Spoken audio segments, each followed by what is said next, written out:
My sister-in-law doesn't invite me to her baby shower because she hates me. I asked her husband about this special guest, and he said yes. So I told him the truth.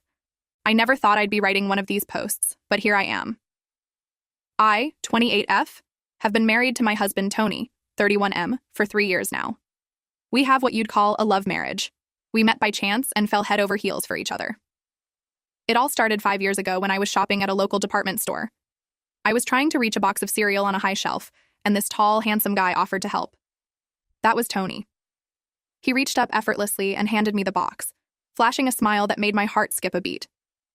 We got to talking, and he asked if I wanted to grab a coffee. I said yes, and that's how our story began. We dated for about 2 years before Tony proposed. During those 2 years, we went on countless adventures together.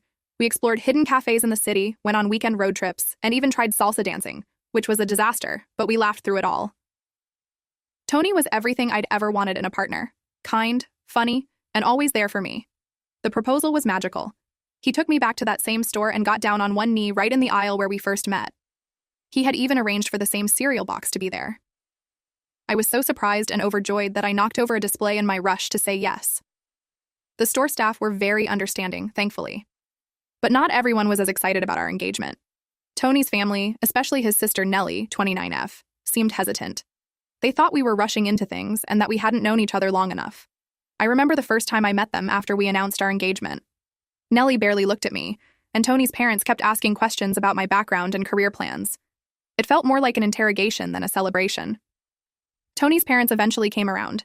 They saw how happy Tony was with me and started to warm up to the idea. But Nellie remained cold and distant. Every family gathering was awkward, with Nellie making snide comments or just ignoring me completely. Despite the lack of enthusiasm from some family members, we went ahead with our wedding plans. We had a beautiful ceremony in a local park with fairy lights strung up in the trees and flowers everywhere. It was like a dream come true for me. Even if Nellie looked like she'd rather be anywhere else, I tried not to let it bother me. It was our special day after all. Fast forward to now. Nellie is married to a guy named Miles, 30M, and is expecting her first child. I was genuinely happy for them when I heard the news. Nellie had met Miles at her workplace about a year after our wedding, and they had a whirlwind romance. They got married just 6 months after meeting, which I found ironic, given how she had criticized Tony and me for moving too fast. When I heard about Nellie's pregnancy, I thought maybe this would be a chance for us to bond, to finally become real sisters. I even started planning what I could do to help. Maybe offer to cook some meals for them after the baby was born, or help with setting up the nursery. But then I found out about the baby shower. Tony mentioned it casually one evening, asking what we should get as a gift. I was confused. I hadn't received an invitation. When I told Tony this, he looked uncomfortable and said he'd check with Nellie. It turns out, Nellie had invited everyone in the family except me. Tony's parents, his cousins, even some of Nellie's friends I'd met once or twice. They were all going, but not me. I was hurt and angry. After 3 years of marriage, I thought I was part of this family. Clearly, Nellie didn't see it that way. I tried to brush it off at first. Maybe it was an oversight, I told myself. But as the day of the shower got closer and I still hadn't received an invitation, I knew it was intentional. Nellie was deliberately excluding me. I finally broke down and talked to Tony about it. We were sitting on our couch after dinner, and I just couldn't hold it in anymore. I told him how hurt I was, how I felt like an outsider in my own family. I explained that I had been trying so hard to be accepted, to be a good sister-in-law, but nothing seemed to work. Tony was sympathetic. He held me as I cried and said he'd talk to Nellie, try to find out why she'd left me out. But you know what? I'm tired of always being the bigger person. I'm tired of trying to win Nellie's approval when she clearly has no interest in accepting me as family. So I told Tony that if I wasn't invited, he shouldn't go either. Why should he celebrate with someone who can't even show basic courtesy to his wife? I know it's a big ask, but I feel like if we don't take a stand now, this treatment will continue forever. Tony looked torn. I could see the conflict in his eyes. He loves his sister, but I'm his wife. Shouldn't I come first? He didn't give me an answer right away, saying he needed time to think about it. Now, I'm left wondering if I've gone too far. I feel like I'm at my wit's end with Nellie in this whole situation. I don't want to drive a wedge between Tony and his family, but I also don't want to be treated like a second-class citizen in my own family. I've tried so hard to make things work with Nellie. I've been nothing but kind and supportive, even when she's been cold or rude. I've bought her thoughtful gifts for holidays and her birthday. I've offered to help with various things, from planning family events to giving her rides when her car was in the shop. But nothing seems to make a difference. I'm starting to wonder if there's something else going on here. Is there a reason Nellie dislikes me so much? Did I do something to offend her that I'm not aware of? Or is she just one of those people who can never accept an outsider into the family? Whatever the reason, I'm at a loss for what to do next. If I back down now, I feel like I'm saying it's okay for Nellie to treat me this way. But if I stand my ground, I might be causing irreparable damage to Tony's relationship with his sister. I love Tony more than anything, and I want to have a good relationship with his family. But at what point do I need to prioritize my own feelings and self-respect? I never wanted to be the cause of family drama, but here I am, smack in the middle of it. So, Reddit, what do you think? Am I justified for asking Tony not to go to the baby shower? Or am I justified in taking a stand against this ongoing mistreatment? I could really use some outside perspective on this whole mess. Update 1. It's been a week since my last post, and things have only gotten more complicated. Nellie's baby shower is in 2 days, and I'm still not invited. But there's more to this story than I initially shared, and I think it's time to lay it all out. Nellie and I have never had a good relationship, and there's a reason for that. We actually went to the same college, though we were in different years. I was a freshman when she was a junior. I knew Nellie back then, and let's just say she wasn't the sweet, innocent girl she pretends to be now. In college, Nellie had quite a reputation. She was known for being bratty and entitled, always causing drama. She went through boyfriends like tissues, and there were always rumors about her affairs. I remember seeing her at parties, always hanging off the arm of a different guy each time. But the worst part? She had an affair with a middle-aged professor named Robert, 39. It was an open secret on campus. Everyone knew about it, but no one said anything officially. I saw them together multiple times, sneaking into his office after hours or meeting at off-campus cafes. I never told Tony about this. When I met him and realized he was Nellie's brother, I decided to keep quiet about what I knew. I didn't want to cause problems in his family, and I hoped that Nellie had changed. But now I'm starting to think she hasn't changed at all. She's just gotten better at hiding who she really is. I think the real reason Nellie hates me is that she knows I know her secrets. She's afraid I'll spill the beans about her past, and that's why she's never accepted me as Tony's wife. She's been cold and distant since the day we got engaged, and now she's gone as far as to exclude me from her baby shower. After thinking about it for days, I decided to do some digging. I called Miles, Nellie's husband, under the pretense of asking about a gift for the baby. During our conversation, I casually asked if Robert, the professor Nellie had an affair with, was coming to the shower. To my shock, Miles said yes. Apparently, Robert was one of the first people Nellie invited. He said Robert and Nellie had stayed in touch after college and that Robert had been a great mentor to Nellie in her career. This set off alarm bells in my head. Why would Nellie invite her former affair partner to her baby shower? I couldn't shake the feeling that something wasn't right. I remembered all the times I'd seen Nellie and Robert together in college. The secretive glances, the way they'd jump apart if someone walked by. It made me wonder if their relationship had really ended when Nellie graduated. I told Miles that I needed to talk to him about something important regarding Robert and Nellie. I suggested we meet alone, outside of the house. Miles sounded confused, but agreed. We've set up a meeting for tomorrow evening at a local cafe. Now, I'm torn. I know what Nellie did in college was years ago, but inviting Robert to the baby shower seems suspicious. And the way she's been treating me, I can't help but wonder if there's more going on here. I haven't told Tony about any of this yet. I'm afraid of how he'll react. Will he believe me? Or will he think I'm just trying to cause trouble because I'm upset about the baby shower? Part of me feels like I should just let it go. Maybe Nellie has changed. Maybe Robert really is just a mentor now. But another part of me feels like Miles deserves to know the truth about his wife's past. I keep thinking about how I would feel if I were in Miles' position. If Tony had a history like that, wouldn't I want to know? Especially if there was a chance it wasn't just history? But then I think about the fallout. If I tell Miles, and it turns out I'm wrong about Nellie still being involved with Robert, I could destroy my relationship with Tony's family forever. Not to mention potentially ruining Nellie's marriage and causing stress for her during her pregnancy.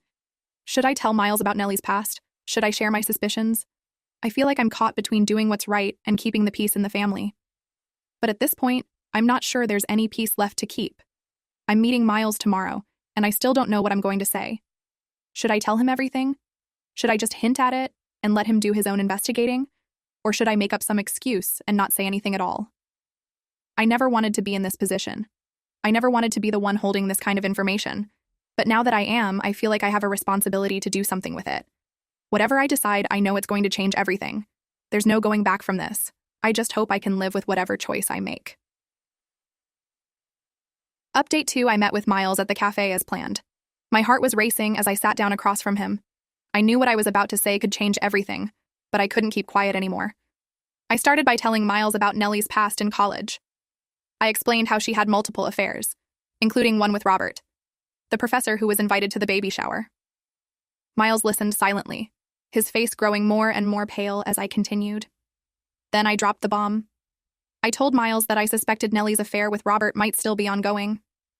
I explained how I'd seen them together multiple times over the years, always in situations that seemed too intimate for a student and former professor.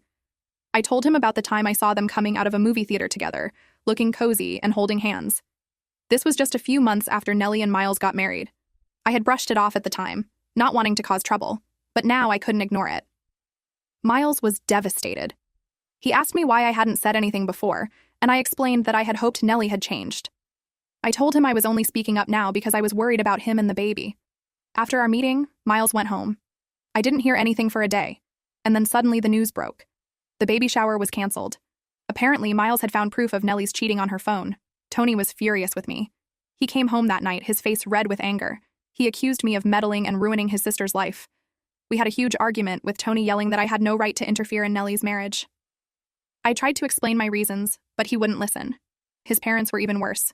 They called me all sorts of names and said I had no right to interfere in Nellie's marriage. They accused me of being jealous of Nellie and trying to ruin her happiness. It was like all the progress I'd made with them over the years had been erased in an instant. But things were far from over. A few days later, I heard that Miles was questioning the paternity of the baby. He wanted a DNA test, suspecting that the child might be Robert's. This news sent shockwaves through the family. Tony's parents were in denial, insisting that Nellie would never do such a thing. When confronted with this, Nellie apparently broke down. She confessed that yes, the baby was Robert's. She had been continuing her affair with him all this time, right under everyone's noses. She admitted that it had never really ended after college. They had just gotten better at hiding it. The fallout was massive. Tony's parents completely stopped talking to me. They blamed me for exposing Nellie's secret and breaking up her marriage. They said I should have minded my own business and left well enough alone.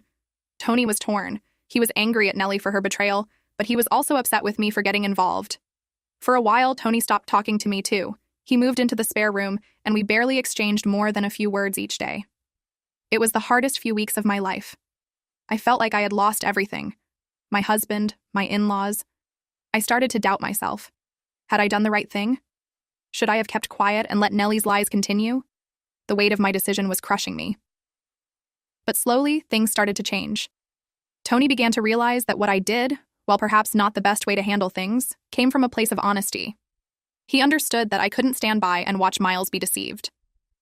One night, about a month after everything had blown up, Tony came to me. He apologized for his reaction and said he'd been doing a lot of thinking.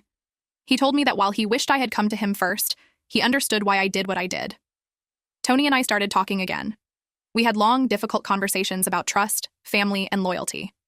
It wasn't easy, but we're working through it. We're even considering couples therapy to help us navigate this new chapter in our relationship. As for Nellie, last I heard, Miles had filed for divorce. The baby was born, and Miles is not listed as the father on the birth certificate. Robert has apparently left his wife and is now with Nellie, though I don't know the details. I feel terrible for Miles and for Robert's wife. They're the innocent victims in all of this. Tony's parents are still not speaking to me, and I doubt they ever will. But Tony has stood by me. He told them that while he doesn't agree with how I handled things, he understands why I did what I did. He's told them that I'm his wife, and they need to respect that. Looking back, I wonder if I could have handled things differently. Maybe I should have talked to Tony first, or confronted Nellie directly. But in the moment, all I could think about was the pain and betrayal Miles would feel if he found out later. I know I've caused a lot of upheaval in the family. The comfortable lies that everyone was living with have been shattered, and it's going to take a long time for things to settle into a new normal. But I also believe that the truth would have come out eventually, and the longer it was hidden, the more damage it would have done.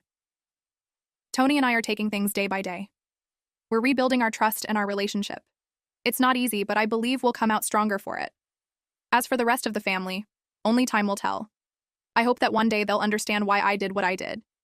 I did what I thought was right, but at what cost? I guess only time will tell if I made the right choice. For now, I'm focusing on healing my relationship with Tony and finding a way to move forward. It's been a difficult journey, but I believe we're on the right path. I've learned a lot from this experience.